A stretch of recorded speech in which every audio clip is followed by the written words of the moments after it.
What is up, YouTube? Brandon Relkam here, back after yet another ridiculously long hiatus from making YouTube videos.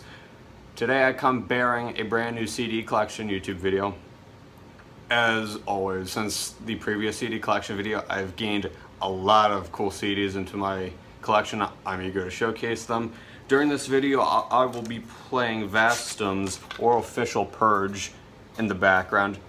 This is Vastum's newest album. Came out a few years ago on 20 Buck Spin Records. If you're unfamiliar with this band, Vastum is a death metal band from California that's similar to bands such as Incantation, Autopsy, Grave, Bolt Thrower, and Coffins. So if you're into those bands, this is something that's up your league and I suggest you check it out. Starting off, we have Black Label Society's The Blessed Hellride. I want to say maybe about, or maybe even over a month ago, I got this at a local record store. The next two CDs that will follow this came from the same store on the same day.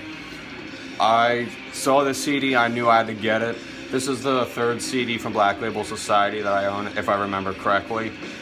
If 1919 Eternal is not my favorite Black Label Society album, this definitely is. This has so many killer tracks on it, like Stillborn, Suffering Overdue, Funeral Bell, and Dead Meadow.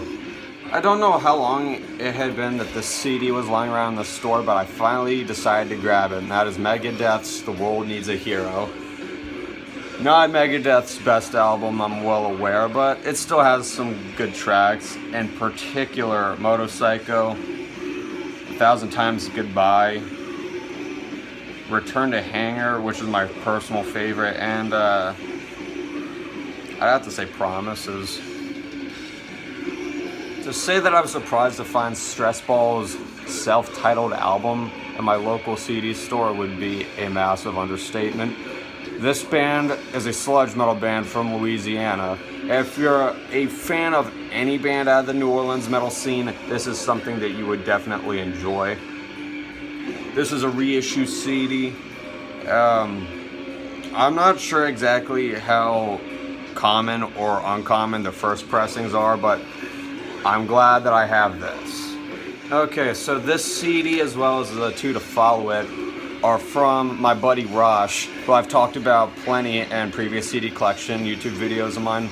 In the past, he has sent me many CDs and also some cassettes and trays, and in particular for this, as well as the two next CDs, my birthday this year.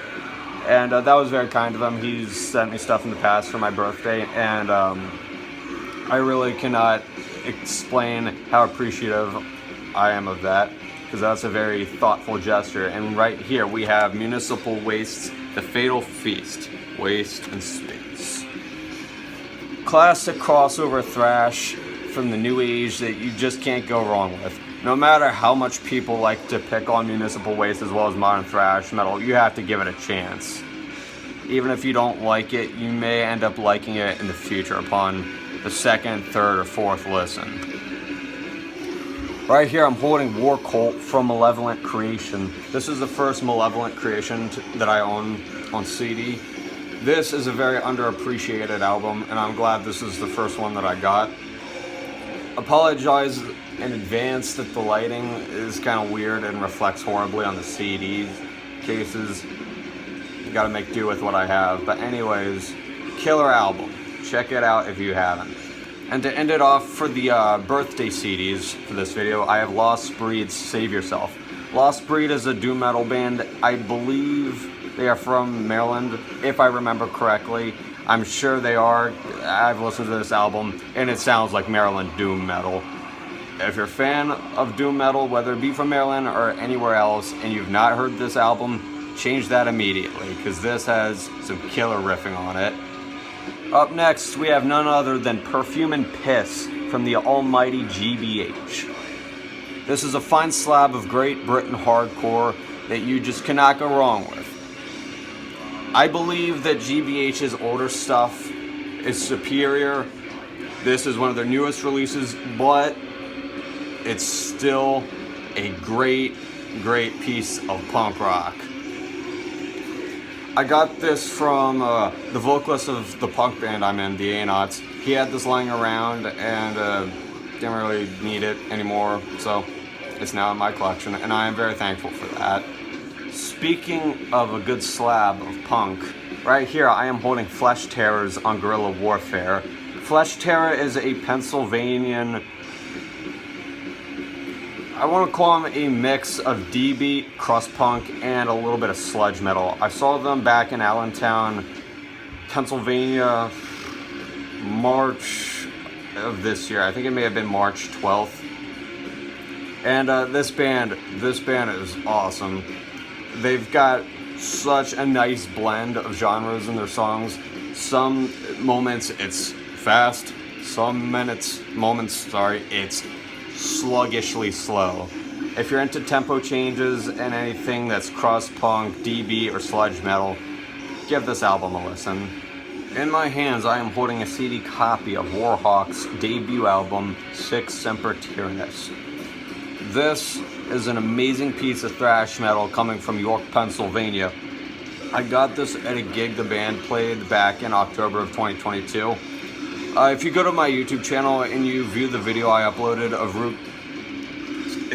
Rutabaga Suicide playing their song The Epidemic, if I remember the title correctly, I got this CD at that show. Now, I had arrived to the show after Warhawk's set, and I was kind of disappointed because I wanted to see Warhawk, but it is what it is. Long story short, I ended up striking up a conversation with one of their members. I saw they had CDs for sale and I asked how much they were. I think they were like $5. And then it dawned on me that I forgot to bring money with me. And the guy I was talking to, keep in mind he was a member of Warhawk, he was cool enough to give me this CD for free. That was awesome of him. I know they had CD copies of their newest album on sale at that show. Didn't get one obviously, but I'm glad to have this. I'm well aware that Hardwired to Self-Destruct is not one of Metallica's most popular albums, but I saw this CD in a local store a few months ago and I knew I had to grab it. You know, it can be a very love-hate relationship with this album just because of how repetitive it is, but the cool moments of this album do make up for it. This is the deluxe edition, which contains a third CD full of bonus tracks. Yep, Lords of Summer, Ronnie Rising Melody, on top of other tracks, and also live tracks. I don't think I paid a whole lot, if anything, for this CD. I think the people there were just cool enough to give it to me because it was lying around for long enough and didn't have an owner. And that is pretty much the same story for the next CD I will showcase. And the next CD is Twisted Sister's Stay Hungry. Twisted Sister typically gets lumped in with the hair metal and glam rock scene. I'm not a big fan of that, but this is a band that I'm willing to make an exception for just because of how timeless they are. And of course how timeless this album is. You've got absolute classic tracks like I Wanna Rock, The Price, and of course the biggest middle finger to the PMRC known as We're Not Gonna Take It. I'm glad to own this album. I enjoy it a lot. This CD case is not this original CD case that I got this with. The other one was broken. The hinges did not function. So I just found another CD case that was functioning, swapped it out, but other than that, everything else is the same. The remaining CDs that I'll showcase in this video are ones that I got out of trades. And right here, I am holding a CD copy of Striatum's 2022 EP, Forsaken Flesh. Not to be confused with the 2020 single version of the same name, and it's also a different recording than the title track off this EP. If you are or have been a fan of the YouTube channel Jayhaw Films at any point, this name should sound familiar to you as they've done a video on the band's 2020 single version of the song Forsaken Flesh. in their Thrash or Trash video series. And if I remember correctly, Striatum got the seal of approval from Jayhawk Films. So, regardless of what you think of Jayhawk Films, that's pretty cool that they gave the seal of approval and this band got some well-deserved exposure. This band is death thrash metal. I'd recommend this for fans of Celtic Frost and also Ripping Corpse. I actually got to hear this CD way before the band put out the EP on digital formats and also on a reissue remastered CD. I think it was remastered. Yes, I was really excited to get this because I've been wanting to hear new songs from Striatum for a while. I got this out of a trade that I did with their frontman Connor. What did I send him? I don't remember exactly what I sent him. It may have been a couple CDs. I don't remember off the top of my head, but once again, I'm glad to own this. Since they put this EP out originally on CD, they added a bonus track to the 2023 digital and reissue CD version. That bonus track is a live cover of Agent Orange by Sodom. So when you get the chance, check this out if you're a fan of Celtic Frost and or Ripping Corpse. Krusifire's We Bring the Metal Volume 2 actually should have been in my, I want to say September 2022 CD collection video. I think it was back in September. I forgot to grab this CD before recording the video, and now it's being featured. Better late than never, I guess. I got this out of a trade that I did with Krusifire's drummer. I traded him a CD copy of the debut demo, Dangerous and Contagious, from my thrash metal band Influenza. And this is the second Krusifire CD that I own. The first one I got was We Bring the Metal Volume 1, and I got that CD autographed by all of the band members. This one isn't autographed, but that's okay. It's still awesome nonetheless. If you're into any kind of old school thrash metal, this is something for you to check out.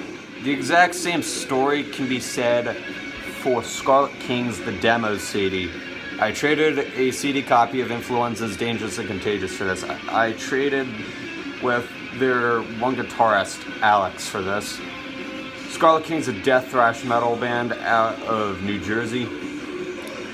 I'm not sure exactly what bands I'd recommend for Scarlet King. All I can say is, if you like some death thrash metal that's very brutal, very heavy, and has a nice blend of speed and chug, you should check out them as soon as possible. I'll have to double check if this is the same thing as the self-titled EP they put out back in the beginning of 2022, I think, but it probably is just looking at this track list. Check this out when you get the chance. You'll like it. Speaking of Influenza reminds me of something. What is it? Oh yeah, the vocalist of Influenza and I did a trade several months ago.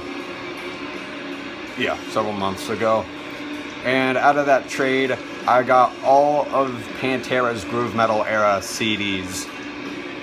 Now, 2 of them I already owned in the past, that being Far Beyond Driven and Vulgar Display of Power. So I traded those 2 CDs with friends of mine, which is responsible for some of the CDs in this video, if I remember correctly. Anyways, I traded with the vocalist of Influenza a mixtape that I made full of metal bands and a CD copy of Agents of Oblivion's self-titled debut album that I just so happened to have burned onto a CDR. Anyways, we have Pantera's Cowboys from Hell right here.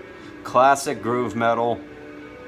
Definitely a turning point for Pantera after putting several glam metal-ish albums out. Some of their albums later into that phase took a more old school heavy metal approach. but it still kind of had that glam imagery at least going on. So this was a turning point for Pantera as a whole. And this is probably one of my favorite Pantera albums. I'd have to place this maybe at number 2, just because, in my opinion, this has some of the most catchy tracks that, in my opinion, are not filler. Something that I found is an issue with some of Pantera's albums was just the amount of filler tracks, and I don't think that can be said for this album. Some people may disagree, but I think the songs on this are very underappreciated and catchy. So I'm going in timeline of Pantera's albums right now. And right here I've got the Great Southern Trendkill. This album is, I want to say, either their grooviest or second grooviest album. It has some really hard-hitting tracks, like the title track, War Nerve, Drag the Waters, 13 Steps to Nowhere, Suicide Note Part 2, Living Through Me, Hell's Wrath, Floods, Underground America, and Sandblasted Skin. Really, this whole album is full of hard-hitting, faster than steel, but also brutishly heavy and slowed down tracks. This album, really unique for Pantera, is the last 2 songs on this album, The Underground America and Sandblasted Skin, were, in my opinion, a little experimental for Pantera, as Dimebag Darrell, their guitarist, tuned his guitar way lower than any other Pantera song ever put out. The way he tuned his guitar was he tuned it to D standard and dropped his low D, which would be the 6th string, down to a G. And boy, is that heavy for Pantera standards. So yes, very unique and memorable album. And last but not least for the Pantera groove metal discography is Reinventing the Steel. I often see a lot of negative comments about the album art, and I don't think people really understand what's going on here. We have one of the previous bass players for Necrophagia. Can't remember the dude's name off the top of my head, but he's holding a bottle of alcohol that had to be censored due to copyright reasons, and he's obviously engulfed in flames, probably coming from none other than South of Heaven. And of course you can see the logo's in flame too. That's how hot it is. This album's gotta be my favorite Pantera album. I just gotta put it out there. I know this is the least favorite for a lot of Pantera fans, but I just can't ignore tracks like Hellbound, Death Rattle, It Makes Them Disappear, which that's a pretty heavy song. If we're going to exclude The Underground America and Sandblasted Skin, I'd have to say that It Makes Them Disappear or the final track off this album, I'll Cast a Shadow, have to be some of Pantera's heaviest songs. Those 2 were tuned in a drop C, if I remember correctly. Yes. And if it weren't for drop G being used on the Great Southern Trendkill, then those 2 songs off of this album would be the heaviest Pantera songs. That concludes my July 2023 CD collection video. Hope you liked it. If you did, leave a like on it. Feel free to comment down below which of these CDs were your favorite, if any of them were your favorite. If you got band recommendations for any of the bands I listed here, feel free to drop them, especially if you're familiar with Scarlet King, because I could use some help out with that. I guess I'd recommend Morbid Cross. They're another thrash metal band from New Jersey who I've featured in previous CD collection videos, just for the sake of them also being a New Jersey thrash band. But either way, I hope to see you in my next YouTube video.